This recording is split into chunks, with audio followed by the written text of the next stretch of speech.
Hello, everyone. Welcome to another presentation. This one is on finding and citing the research problem. And this, again, it is for doctoral students who are beginning their doctoral phase. In our last presentation, we talked about a topic and what a topic is and where you could find them. You will see that I try to keep examples very broad. So, for example, in one of my presentations that I will make, one of the topics is baking bread, making a better loaf of bread.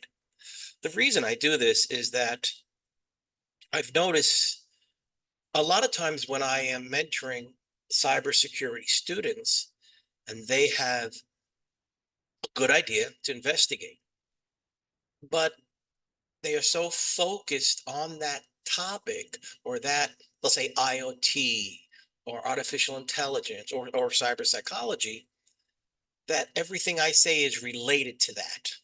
Not that it doesn't have to be, but the concept is you have to know the components. And then once you know the components, you can really research anything. So by using esoteric examples, some data, sends it to a journal. The editor of the journal will send it to their, they usually have a board of editors, subject matter experts.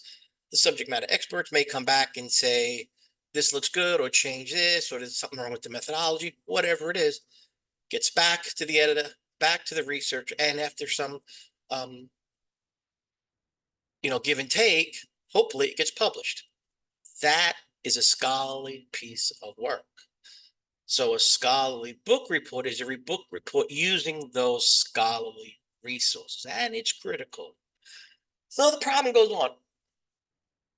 Dissertation problem has to come from the literature, and this is very interesting. Is that you don't have to read a scholarly article and you see the topic in an article and the problem in the same article. That does not necessarily have to be. The problem or the topic can be in one article, a problem could be in another article, and in a later presentation, we'll see the reason that you want to look at that problem, that is the theory or model, can be even in another article, and you're putting a lot of these pieces together. But the problem can be implied, suggested, future research. I like to think of Sherlock Holmes. Read between the lines. Even though it doesn't say it, they may suggest it, and that's good. A lot of our candidates work, and you see a problem in the workplace. That could be fine to investigate as long as you can find it in the literature. Sometimes we start with a problem. The research says, there's a problem here and no one's ever examined, or someone in the future should examine why this um, part of cybersecurity is not fully investigated. But then you need to ask yourself why. Why would someone say, so be careful about that. Why would someone say, there is a problem, but I'm not going to investigate it? Let somebody else do it. So if you look back in our original presentation, the time, the money, the effort, the access to the population, right? If you were going to look at a problem with rocket ships, NASA's rocket ships or space shuttles, whatever it is, do you think you can access those scientists? So you see, it's not wrong. So sometimes somebody does a research, doing a good research article can take a few years. So once that research article is done, they're giving future researchers, or sometimes that thing is just too hard. So you got to think about that. So now let's talk about gap or a researchable problem. I like that image because that image is a gap,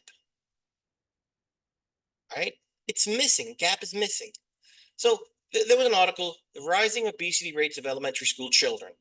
All right. And you may have seen this probably a decade ago or 15, 20 years ago.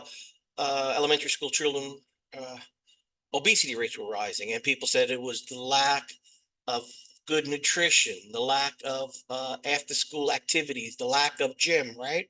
And there was research in them. So then somebody says it's the religious upbringings, that somehow religious upbringings contribute to obesity rates. Well, it's a gap.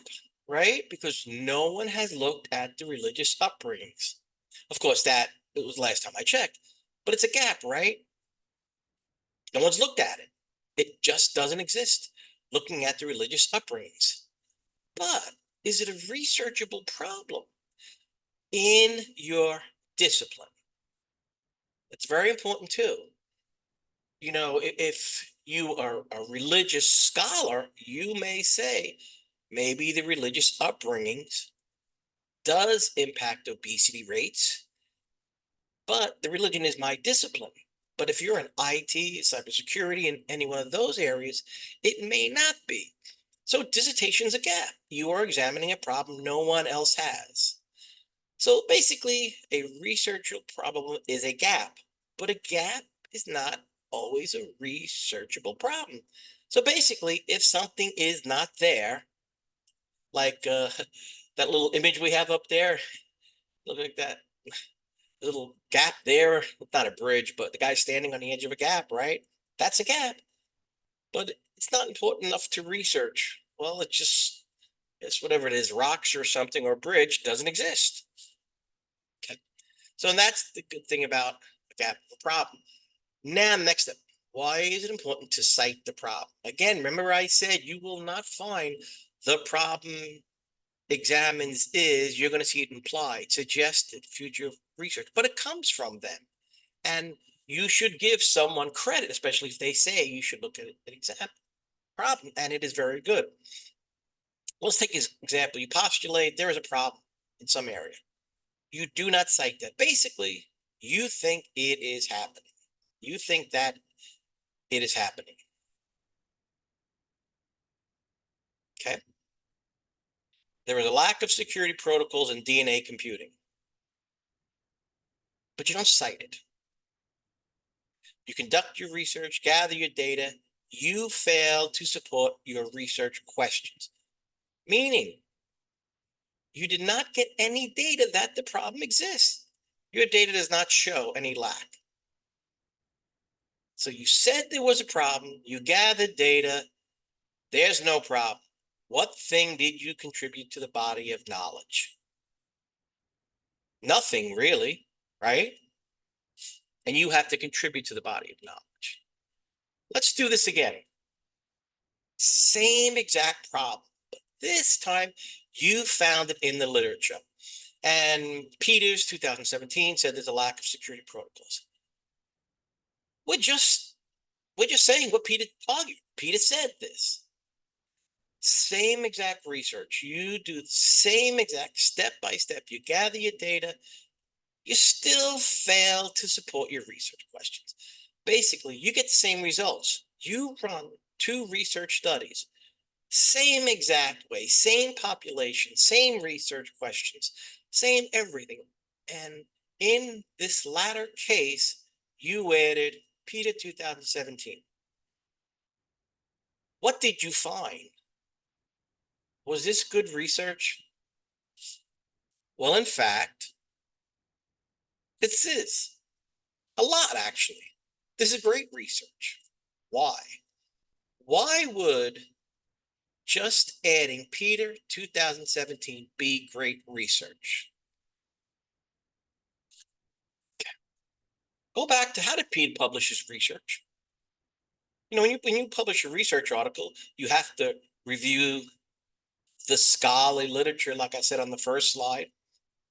That takes time, 10, 20, 30 references. You may get some more references. And after you write it, maybe a 20, 30-page article, maybe you collect some data, who knows? And you submit it to a journal. The editor of that journal sends Peters to their journal reviewers. Maybe after some time, back and forth, Peter's article is published. So Peter was building on previous research. The journal's editorial board agreed. And you wind up with 20 to 30 researchers who all are in agreement, a lack of security protocols. But your research shows the opposite. You are in conflict with 20 plus academic researchers. They all could be wrong. You see, this is great research. You may have stumbled on something that no one else has looked at. It's great research. Do you have to continue? If you want to, but not for a first-time doctoral student. That's it. You're done. You can certainly follow up on it on other research articles, or the next researcher to come along can dive into this problem. So you see, citing a research problem is key. It's so, so important. Take another look. You see a media report, right? It's a problem in housing. The data shows that. But how did they get that data? Now, this is kind of like going on to our next presentation that we will see. So we've looked at the topic. We've looked at a problem. How are you going to get data to show, you know what, probably this is the reason why the problem is happening? You want to expand your horizon. Journal of Education, Journal of Psychology, Journal of Business or Management.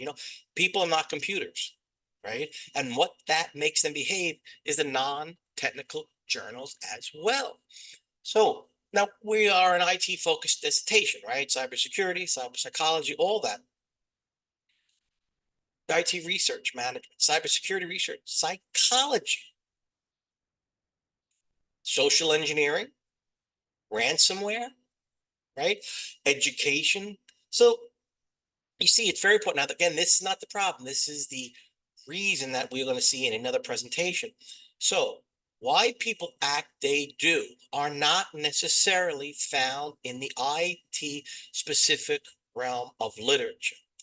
There are some, but a lot, and I am talking a very large amount of IT dissertations, IT related. When I say IT related, I mean IT, security, forensics, blockchain, on and on, comes from a wealth of research. And here are just some theory models that have been used in IT research. So expand your thinking. Again, in another presentation, I'll go through more of this, but you will see how this happens. So again, this is the second presentation. This is finding and citing the research problem. And I do hope this is helpful. And if you have any questions, please feel free to email me. Okay.